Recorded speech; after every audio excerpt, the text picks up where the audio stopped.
Good morning जय Jagannath friends. आज मे मास 4 तारिख बुधवार। चलतु आगु को आज सकाळ देश विदेश कौन कौन सब गुरुत्वपूर्ण खबर आसी गोटे पर गोटे नजर पकेबा। वीडियो को शेष पर्यंत देखुथांतु। एबे ही समस्त वीडियो को लाइक करबा सहित चैनल न आस्ते एबे ही चैनल को सब्सक्राइब करी बेल आइकन को प्रेस कर दियंतु। तबे वीडियो आरंभ करबा पूर्व आपण समस्त गोटे छोटे अनुरोध फ्रेंड्स, वीडियो को निस्ताब शेष पर्यंत देखंतु, जहा फल देश विदेश बछा बछा गुरुत्वपूर्ण आ सठिक खबर अपडेट आम चैनल आपण माने जानिबा को पाइबे। आ हां एजें जदि आपण माने आम टेलीग्राम चैनल जॉइन हिनांती एबे ही आम टेलीग्राम चैनल लिंक डिस्क्रिप्शन रही समस्त आम टेलीग्राम चैनल जॉइन हो जातु। सबु बेले सबु किछिर फास्ट अपडेट आम टेलीग्राम चैनल आपण माने पाई परिबे। 44.5 डिग्री सह बौद्ध उत्तप्त सहर। राज्य में 18टी सहरर तापमात्रा एबे 40 डिग्री उपरे। तेबे राज्य में ग्रीष्म प्रवाह जारी रही बेले बौद्ध को पुणी थे ताती फेरी। बौद्धरे गतकाली दिनर तापमात्रा 44.5 डिग्री रेकर्ड करा जायछि।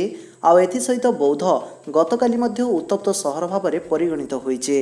राज्यर 18टी सहरर दिनर तापमात्रा 40 डिग्री किंबा अधिक रेकर्ड होइछि। सेबळी 6टी सहर में दिनर तापमात्रा 43 डिग्री किंबा अधिक रेकर्ड होइछि।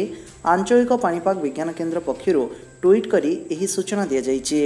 अक्षय तृतीया अवसर में अनुकूल हैला महाप्रभुंक रथ निर्माण कार्य।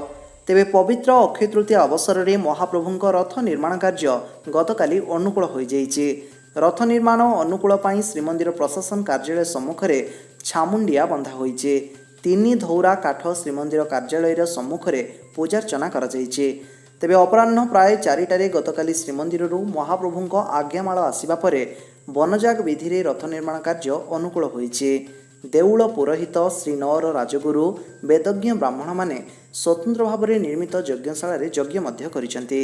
सर्वभारतीय चेस फेडरेशन 20 जणिया खेलाड़ी तालिकार ओडिया झील पद्मिनी राउत। तेबे सर्वभारतीय चेस फेडरेशन पक्षरु प्रकाश पाई खेलाड़ी तालिका। आसंता जुलाई 28 तारिख चेन्नई आरंभ होगा जाउछि 44तम चेस ओलंपियाड। एने सर्वभारतीय चेस फेडरेशन पक्षरु सोमवार दिन 20 जणिया खेलाड़ी तालिका प्रकाश पाइथिबा बेले एही तालिकारे पुरुष दल में 10 एवं महिला दल में 10 जन सामिल रहिछन्ति। तेबे 10 जन झील तालिकारे ओडिशार एकमात्र प्रतियोगी भावे पद्मिनी राउत महिला दल में सामिल होइछन्ति। तेबे मर्यादाजनक चेस ओलंपियाड जुलाई 28 आरंभ होई अगस्त 10 तारिख रे शेष हेबो।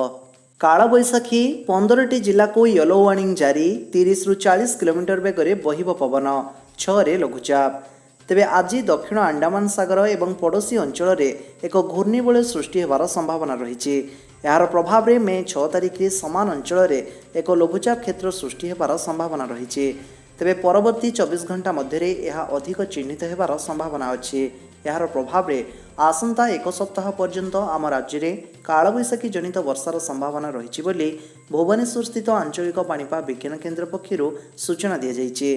तेबे आगामी 9 तारिख पर्यंत राज्यर विभिन्न जिले में वर्षा सह कालबैशाखीर संभावना रही। तेबे आसंता 24 घंटा मध्य आम राज्यर नवरंगपुर, नुआपड़ा, भद्रक, जाजपुर, केन्द्रापड़ा, कटक, जगतसिंहपुर, कंधमाल, गजपति, केन्दुझर, मयूरभंज और कलाहांडी जिलार गोटे किंबा 2टी स्थान में वज्रपात और पवन सह कालबैशाखीर संभावना रही। सकाळुआ स्कूल रे उपस्थान 70%, अनुगुल सर्वाधिक, गजपति रे सर्वनिम्न। तेबे ग्रीष्म प्रवाह को दृष्टि रखी स्कूल समय परिवर्तन सह गत सोमवार ठारू पाठपढ़ा आरंभ होइछे। सकाळ 6टारू क्लास आरंभ होइथिबा बेले सरकारी स्कूल रे प्रथम दिन में छात्र छात्री उपस्थान भल रहिथिला। तेबे गतकाली राज्य में मोट उपस्थान हार 70% अधिक रहिथिबार विद्यालय और गणशिक्षा मंत्री समीर रंजन दास सूचना दैछन्ति। तेबे आम राज्य में अनुगुल सबुठारु सर्वाधिक और गजपति रे सबुठारु सर्वनिम्न उपस्थान हार रही। ग्रिडको को प्रतिदिन 120 मेगावाट विद्युत देव जिंदल। जुलाई शेष पर्यंत जगेबाको हाईकोर्ट को निर्देश। तेबे जुलाई मास शेष पर्यंत प्रतिदिन ग्रिडको को 120 मेगावाट विद्युत जगाइब Jindal India thermal power limited.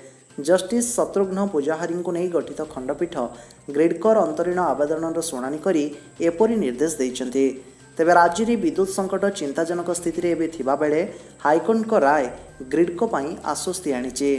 आसंता 7 रे मिलिबो बात्यार स्पष्ट चित्र।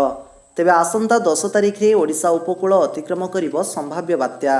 एने विभिन्न मॉडेल पक्षरु भिन्न भिन्न आकलन करा जायथिले मध्य एजाय आईएमडी बात्या को नहीं कौनसी स्पष्ट चित्र आंकी नाही। भारतीय पाणीपाग विभाग आज कहिछि जे 6 तारिख रे लघुचाप सृष्टि हेबो एवं परवर्ती समय रे यह अधिक घनीभूत हेबो। आईएमडी रो सूचना मुताबक आज दक्षिण अंडमान सागर रे एक घूर्णिबलय सृष्टि हेबो। यह प्रभाव रे आसंता 6 तारिख बेलकु एक लघुचाप सृष्टि हेबो एवं 7 तारिख रे बात्यार स्पष्ट चित्र मिलिबो। आसंता मे 5 रु चलिबो पुरी व बड़बिल एक्सप्रेस। तेबे पुरी बड़बिल पुरी एक्सप्रेस मे 5 रु पुरी रु व मे 6 रु बड़बिल रु पुणी थरे आरंभ करने को पूर्वतट रेलपथ पक्षर निष्पत्ति नियाଯାଇଛି। कोविड-19 जोगुं एही ट्रेन सेवा उपरे कटकणा लागिथिला। एबे कोरोना स्थिति रे सुधार आसिबा परे पुणी थरे सेवा चालू करने को स्थिर होईछि। यह मे 5 तारिख सकाळ 6:05 रे पुरी रु व 6 तारिख सकाळ 9:15 रे बड़बिल रु छाड़िबो। चाषी को खूब शीघ्र मिलिबो खुशी खबर। एही दिन मिलिबो 11तम किस्तिर 2000 टंका। तेबे सारा देश में चाषी मोदी सरकार अनेक योजना आरंभ करिसेंती। सेही योजना गुड़िक मध्यरु गोटी हेउची किसान सम्मान निधि योजना। एही योजना अधीन रे देशर कोटी कोटी चाषी अकाउंट को प्रति वर्ष 6000 टंका ट्रांसफर हेउची। अर्थात चाषी को 3टी किस्ती रे 2,000 टंका पठा जाउची। तेबे ए पर्यंत पीएम किसान योजना अधीन रे 10म किस्तीर टंका ट्रांसफर हो सारी। आउ 11तम किस्ती को चाषी भाई माने अपेक्षा करिसेंती। मीडिया रिपोर्ट अनुसार चलित मास बा मे रे बा पीएम किसान योजनार टंका चाषी अकाउंट को आसीपारे। पूर्वर किस्ती टंका एप्रिल मासरे आसीबो बोली आशा करा जाउथुला, किंतु एबे एही मे मासरे चाषी अकाउंट को टंका पठी पारंती सरकार। 25 जन सचिवालय कर्मचारी ऑफिस को विलंबरे आसिले समस्तंकर दरमा बंद करदेले बड़बाबू। तेबे ऑफिस को विलंबरे आसी हटहटा होइचंती किछि सरकारी कर्मचारी। ऑफिस को विलंबरे आसिबा कारण पई अनेक कर्मचारींकर दरमा मध्य बंद करा जाइछि। ए घटना देखिबाकू मिलिछि राज्य सचिवालय रे। ऑफिस आसिबारे विलंब हेबा कारणरू 25 जन सरकारी कर्मचारींकर दिनकर दरमा बंद कर दिया जाइछि। एही घटना परे अन्य सरकारी कर्मचारी मध्य एवं एक छनका पशि जाइछि। तेबे जना पड़िछि जे राज्य सचिवालय वाणिज्य और परिवहन विभागर 25 जन कर्मचारी विलंबरे सरकारी दफ्तर को आसिथिले।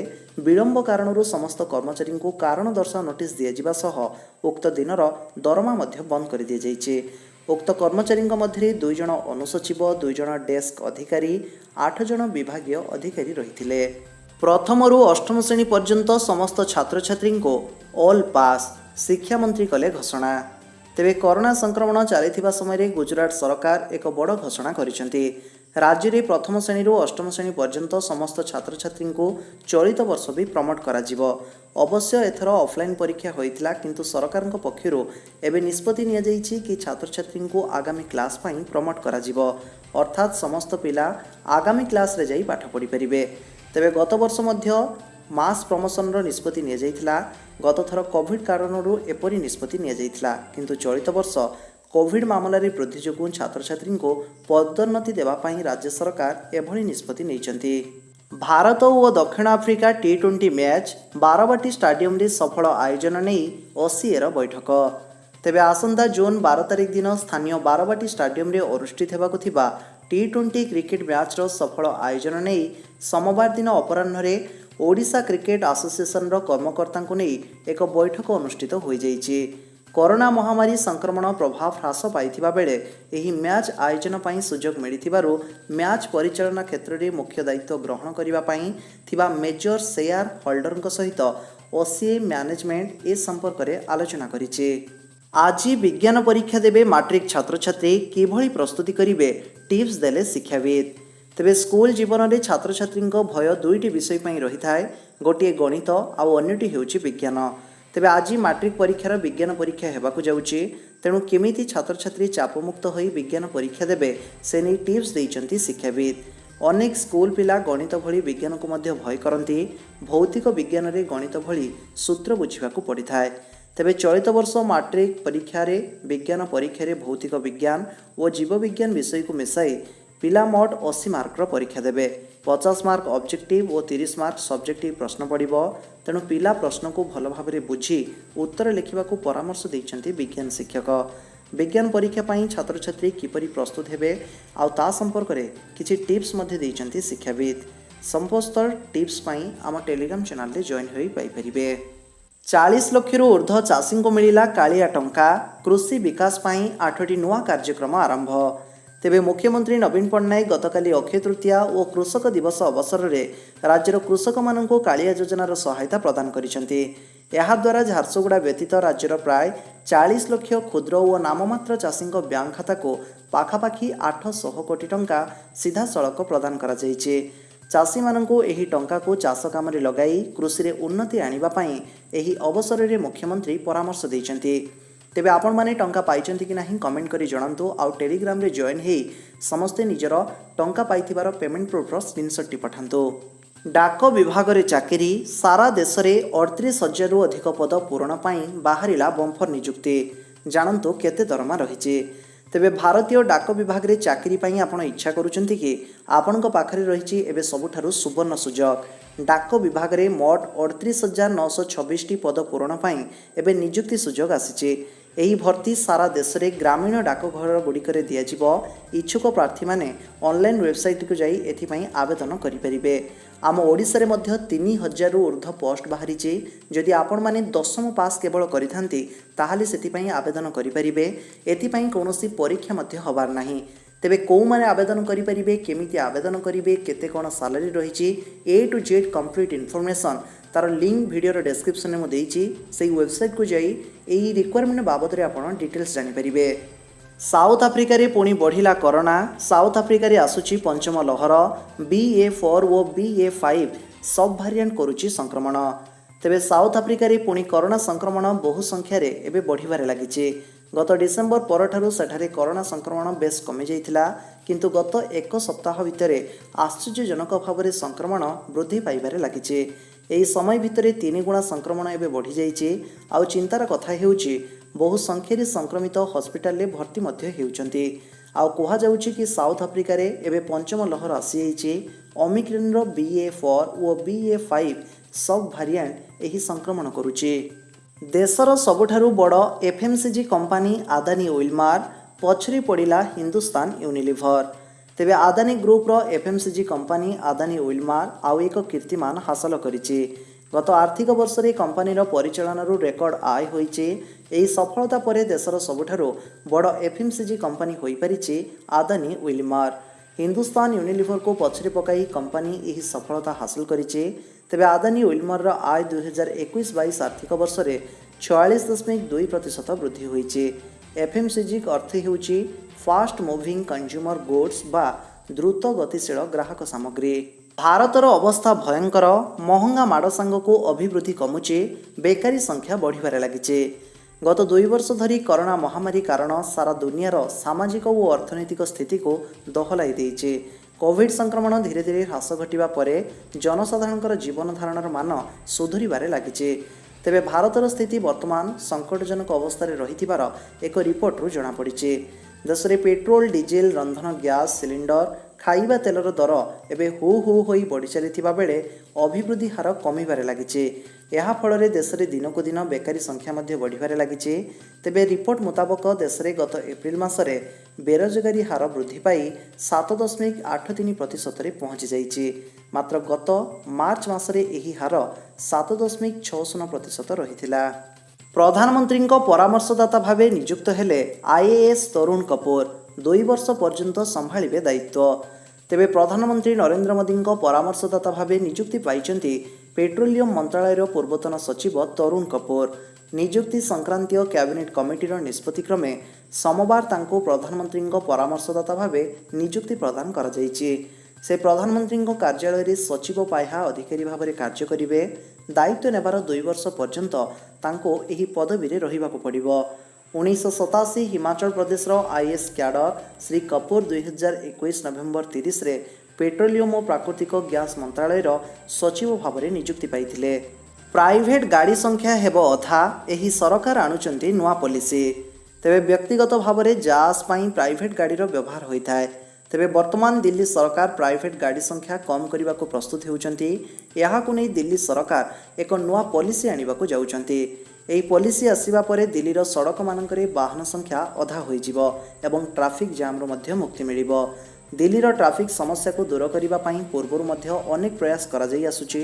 प्राइवेट बदल में पब्लिक ट्रांसपोर्ट व्यवहार को गुरुत्व देवाई चेष्टा करा जाउची। एही परिप्रेक्षी रे दिल्ली रे मेट्रो मध्य लोकंकर प्रथम पसंद होइचे। ଏହା ସତ୍ତ୍ୱେ ମଧ୍ୟ ଦିଲ୍ଲୀରେ ଟ୍ରାଫିକ୍ ସମସ୍ୟା କମି ନାହିଁ। ଫଳରେ ଦିଲ୍ଲୀ ସରକାର ସଡ଼କରୁ ପ୍ରାଇଭେଟ୍ ଗାଡ଼ିକୁ ହଟାଇବା ନେଇ ଯୋଜନା କରୁଛନ୍ତି। ଦିଲ୍ଲୀର ମୁଖ୍ୟ ଶାସନ ସଚିବ ନରେଶ କୁମାର ଦିଲ୍ଲୀ ମେଟ୍ରୋ ସ୍ଥାପନା ଦିବସରେ କହିଛନ୍ତି ଯେ ଦିଲ୍ଲୀରେ ରାସ୍ତାରେ ଅଧା ପ୍ରାଇଭେଟ୍ ଗାଡ଼ିକୁ ହଟାଇବା ପାଇଁ ସରକାର ଏବେ ନୂଆ ଯୋଜନା କରୁଛନ୍ତି। ସରକାର ଲୋକଙ୍କୁ ଭଲ ପବ୍ଲିକ୍ ଟ୍ରାନ୍ସପୋର୍ଟ ବ୍ୟବସ୍ଥା ଯୋଗାଇ ଦେବାକୁ ଚେଷ୍ଟା କରୁଛନ୍ତି। ସେ ଆହୁରି କହିଥିଲେ ଯେ ଦିଲ୍ଲୀରେ ପବ୍ଲିକ୍ ଟ୍ରାନ୍ସପୋର୍ଟ ଉନ୍ନତ କରିବା ପାଇଁ ଏକ କମିଟି ମଧ୍ୟ ଗଠନ ହେବ, ଯେଉଁଥିରେ ଦିଲ୍ଲୀ ମେଟ୍ରୋ ଏବଂ ଦିଲ୍ଲୀ ନଗର ନିଗମର ସଦସ୍ୟ ରହିବେ। ରୁଷର ପାଟ୍ରୋଲ ବୋଟ୍ ଧ୍ୱଂସ କଲା ୟୁକ୍ରେନ। ରୁଷ ଅଞ୍ଚଳରେ 2 ଥର ବିସ୍ଫୋରଣ। ଓଡେଶାରେ ଆମେରିକା ଅସ୍ତ୍ରକୁ ଟାର୍ଗେଟ। ତେବେ ରୁଷର 2ଟି ପାଟ୍ରୋଲ ବୋଟ୍କୁ ୟୁକ୍ରେନ କୃଷ୍ଣ ସାଗର ସ୍ନେକ୍ ଆଇଲ୍ୟାଣ୍ଡରେ ବୁଡ଼ାଇ ଦେଇଛି। ୟୁକ୍ରେନ ଡ୍ରୋନ୍ ରୁଷର 2ଟି ରାପ୍ଟର ବୋଟ୍ ଧ୍ୱଂସ କରିଦେଇଛି ବୋଲି ୟୁକ୍ରେନ ପ୍ରତିରକ୍ଷା ମନ୍ତ୍ରାଳୟ ପକ୍ଷରୁ କୁହାଯାଇଛି। ଅନ୍ୟପକ୍ଷେ ରୁଷ ୟୁକ୍ରେନର ଏକ ଯୁଦ୍ଧ ବିମାନ ଖସାଇ ଦେଇଛି। ୟୁକ୍ରେନ ସୀମା ସଂଲଗ୍ନ ଦକ୍ଷିଣ ରୁଷର ବେଲଗୋରଡ ଅଞ୍ଚଳରେ ୟୁକ୍ରେନ 2 ଥର ବିସ୍ଫୋରଣ କରିଛି। ରୁଷ ଖାର୍କିଭରେ ଲଗାତାର ଆକ୍ରମଣ ଜାରି ରଖିଛି। ରବିବାର ଦିନ ଖାର୍କିଭର ଉତ୍ତର ଏବଂ ପୂର୍ବାଞ୍ଚଳରେ ରୁଷ ଲଗାତାର ବିସ୍ଫୋରଣ କରିଥିଲା। ଇତିମଧ୍ୟରେ ରୁଷ ୟୁକ୍ରେନକୁ ମିଳିଥିବା ପଶ୍ଚିମ ରାଷ୍ଟ୍ରର ଅସ୍ତ୍ର ସହାୟତାକୁ ଟାର୍ଗେଟ କରି ଆକ୍ରମଣ ଆରମ୍ଭ କରିଦେଇଛି। ଦୁବାଇକୁ ପଛରେ ପକାଇ ଦିଲ୍ଲୀ ଆନ୍ତର୍ଜାତିକ ବିମାନ ବନ୍ଦର ଏବେ ବିଶ୍ୱର ଦ୍ୱିତୀୟ ବ୍ୟସ୍ତବହୁଳ ବିମାନ ବନ୍ଦର। ତେବେ ଜାତୀୟ ଏବଂ ଅନ୍ତର୍ଜାତୀୟ ବିମାନ ଯାତାୟାତ ହିସାବରେ ଗତ ମାର୍ଚ୍ଚ ମାସରେ ଦିଲ୍ଲୀ ଆନ୍ତର୍ଜାତିକ ବିମାନ ବନ୍ଦର ବିଶ୍ୱର ଦ୍ୱିତୀୟ ବ୍ୟସ୍ତବହୁଳ ବିମାନ ବନ୍ଦର ହୋଇଥିବାର କଥା ନିକଟରେ ପ୍ରକାଶିତ ଅଫିସିଆଲ ଏୟାରଲାଇନ୍ ଗାଇଡ୍ ବା ଓଏଜି ରିପୋର୍ଟରୁ ଜଣାପଡ଼ିଛି। ରିପୋର୍ଟ ଅନୁସାରେ ଆଟଲାଣ୍ଟା ବିଶ୍ୱର ସବୁଠୁ ଅଧିକ ବ୍ୟସ୍ତବହୁଳ ବିମାନ ବନ୍ଦର ହୋଇଥିବା ବେଳେ ଦୁବାଇ ତୃତୀୟ ସ୍ଥାନରେ ରହିଛି। ଫେବୃଆରୀ ମାସରେ ତୃତୀୟ ସ୍ଥାନରେ ଥିବା ଭାରତ ମାର୍ଚ୍ଚ ମାସରେ ଦୁବାଇକୁ ଟପି ଏବେ ଦ୍ୱିତୀୟ ସ୍ଥାନକୁ ଆସିଛି। ରୁଷ ବୋଧହୁଏ ଦ୍ୱିତୀୟ ବିଶ୍ୱଯୁଦ୍ଧରୁ ପାଇଥିବା ଶିକ୍ଷା ଭୁଲିଗଲାଣି, ଜେଲେନ୍ସ୍କିଙ୍କ ସୂଚନା। ତେବେ ଦ୍ୱିତୀୟ ବିଶ୍ୱଯୁଦ୍ଧରୁ ପ୍ରାପ୍ତ ଶିକ୍ଷା ରୁଷ ଭୁଲି ଯାଇଥିବା ପରି ମନେ ହେଉଛି ବୋଲି ସୋମବାର ଦିନ ୟୁକ୍ରେନୀୟ ରାଷ୍ଟ୍ରପତି ଭ୍ଲାଦିମିର୍ ଜେଲେନ୍ସ୍କି ଉଦ୍ବୋଧନ ଦେବା ବେଳେ କହିଛନ୍ତି। ରୁଷୀୟ ଆକ୍ରମଣକୁ ପ୍ରତିରୋଧ କରିବା 10ମ ସପ୍ତାହରେ କହିବା ବେଳେ 44 ବର୍ଷୀୟ ଜେଲେନ୍ସ୍କି ରାତ୍ରିକାଳୀନ ଭିଡ଼ିଓ ବାର୍ତ୍ତାରେ କହିଛନ୍ତି, ଆଉ କହିବାକୁ ମୁଁ ଭାଷା ପାଉନି। ମସ୍କୋରୁ କେହି କୌଣସି ଅଗ୍ରାହ୍ୟ ଅଥବା ଯଥାର୍ଥତା ପ୍ରସଙ୍ଗ ଶୁଣିନାହିଁ। ସବୁଥିରେ ରୁଷ ମୌନତା ବଜାୟ ରଖିଛି। ଏହାର ଅର୍ଥ ହେଉଛି ଦ୍ୱିତୀୟ ବିଶ୍ୱଯୁଦ୍ଧ ବେଳେ ରୁଷ ପାଇଥିବା ଶିକ୍ଷା ଭୁଲି ଯାଇଛି କିମ୍ବା ସେଥିରୁ ସେମାନଙ୍କର କିଛି ଉପଲବ୍ଧି ହୋଇନାହିଁ। ଭାରତୀୟ ସେନା ପାଇଁ ଟାଟା ପ୍ରସ୍ତୁତ କରିଥିବା ତୋପର ହେଲା ସଫଳ ପରୀକ୍ଷଣ। ତେବେ ସ୍ୱଦେଶୀ ତୋପ ନିର୍ମାଣ କରିବାରେ ଗତକାଲି ଭାରତ ଏକ ନୂଆ ସଫଳତା ହାସଲ କରିଛି। ଡିଆରଡିଓ ସହାୟତାରେ ପ୍ରସ୍ତୁତ ଟାଟା କମ୍ପାନୀର ATAGS ବା ଆଟାଗସ୍ ତୋପର ପରୀକ୍ଷଣ ସଫଳତାର ସହ ସମାପ୍ତ ହୋଇଛି। ଏହି ତୋପର ପରୀକ୍ଷା ରାଜସ୍ଥାନର ପୋଖରାନ ଫାୟାରିଂ ରେଞ୍ଜରେ କରାଯାଇଥିଲା। ଆଡଭାନ୍ସଡ୍ ଟୋଡ୍ ଆର୍ଟିଲାରୀ ସିଷ୍ଟମରେ ଏହି ପରୀକ୍ଷା ସମାପ୍ତ କରିବା ପରେ କୁହାଯାଉଛି ଯେ ପ୍ରତିରକ୍ଷା ମନ୍ତ୍ରାଳୟ ଖୁବ୍ ଶୀଘ୍ର ସ୍ଥଳ ସେନା ପାଇଁ ଏଗୁଡ଼ିକୁ କିଣିବାକୁ ଅର୍ଡର ଦେଇପାରେ। ପ୍ରବଳ ଗରମ ଯୋଗୁଁ ଚଳିତ ବର୍ଷ କମିବ ଭାରତର ଗହମ ଉତ୍ପାଦନ, ପ୍ରଭାବିତ ହେବ ରପ୍ତାନି। ତେବେ ୟୁକ୍ରେନ ଯୁଦ୍ଧ ଯୋଗୁଁ ବିଶ୍ୱ ବଜାରରେ ଗହମ ଅଭାବ ଏବେ ଦେଖାଦେଇଛି। ଫଳରେ ଗହମର ଦର ଏବେ ଦ୍ରୁତ ଗତିରେ ବୃଦ୍ଧି ପାଉଛି। ଭାରତ ବିଶ୍ୱର ଦ୍ୱିତୀୟ ବୃହତ୍ତମ ଗହମ ଉତ୍ପାଦନକାରୀ ହୋଇଥିବାରୁ ଗହମ ରପ୍ତାନି କରି ଲାଭବାନ ହେବାକୁ ଭାରତ ଆଶା ରଖିଥିଲା। କିନ୍ତୁ ଏହି ଆଶା ଏବେ ନିରାଶାରେ ପରିଣତ ହେବାକୁ ଯାଉଛି, କାରଣ ଏବର୍ଷ ପ୍ରବଳ ଗରମ ଯୋଗୁଁ ଦେଶରେ ଗହମ ଉତ୍ପାଦନ କମିବାର ଆଶଙ୍କା ଜଳ ଦେଖାଗଲାଣି। ଏଣୁ ଦେଶର ଆବଶ୍ୟକତା ମେଣ୍ଟାଇବା ପରେ ରପ୍ତାନି ପାଇଁ କେତେ ବଳିବ ତାହାକୁ ନେଇ ଏବେ ପ୍ରଶ୍ନବାଚୀ ସୃଷ୍ଟି ହୋଇଛି। ମହିଳାଙ୍କୁ ଦିଆଯିବ ନାହିଁ ଡ୍ରାଇଭିଂ ଲାଇସେନ୍ସ, ତାଲିବାନ ଜାରି କଲା ନିର୍ଦ୍ଦେଶନାମା। ଏଣିକି ଆଫଗାନିସ୍ତାନରେ ମହିଳାଙ୍କୁ ଦିଆଯିବ ନାହିଁ ଡ୍ରାଇଭିଂ ଲାଇସେନ୍ସ। କିଛି ଏଭଳି ନିର୍ଦ୍ଦେଶନାମା ଜାରି କରିଛି ତାଲିବାନ। ଆଫଗାନିସ୍ତାନର ସହର ହେରାତରେ ତାଲିବାନର ଅଧିକାରୀମାନେ ମହିଳାମାନଙ୍କୁ ଲାଇସେନ୍ସ ନ ଦେବାକୁ ଡ୍ରାଇଭିଂ ସ୍କୁଲମାନଙ୍କୁ କହିଛନ୍ତି। ଡ୍ରାଇଭିଂ ସ୍କୁଲର ମୁଖ୍ୟ ଜନ୍ ଆଗା ଅଚକ ଜାଇ କହିଛନ୍ତି ଯେ ମହିଳା ଡ୍ରାଇଭରମାନଙ୍କୁ ଲାଇସେନ୍ସ ନ ଦେବାକୁ ଆମକୁ ମୌଖିକ ଭାବରେ ନିର୍ଦ୍ଦେଶ ଦିଆଯାଇଛି। ଏ ଥିଲା ଫ୍ରେଣ୍ଡସ୍ ଆଜି ସକାଳର ଦେଶ ବିଦେଶର ବଛା ବଛା କେତେଗୁଡେ ଗୁରୁତ୍ୱପୂର୍ଣ୍ଣ ଖବର। ଆଶା କରୁଛି ଆଜିର ଭିଡ଼ିଓ ଆପଣ ସମସ୍ତଙ୍କୁ ବହୁତ ହି ଭଲ ଲାଗିଥିବ। ଏଯାଏଁ ଭିଡ଼ିଓଟିକୁ ଦେଖିଥିଲେ ସମସ୍ତେ ଲାଇକ୍ କରିକି ଯିବେ ଆଉ ଏ ଭିଡ଼ିଓର ଲିଙ୍କକୁ ଅନ୍ୟମାନଙ୍କ ସାଙ୍ଗରେ ସେୟାର କରିବା ପାଇଁ ଆଦୌ ବି ଭୁଲିବେ ନାହିଁ। ଧନ୍ୟବାଦ।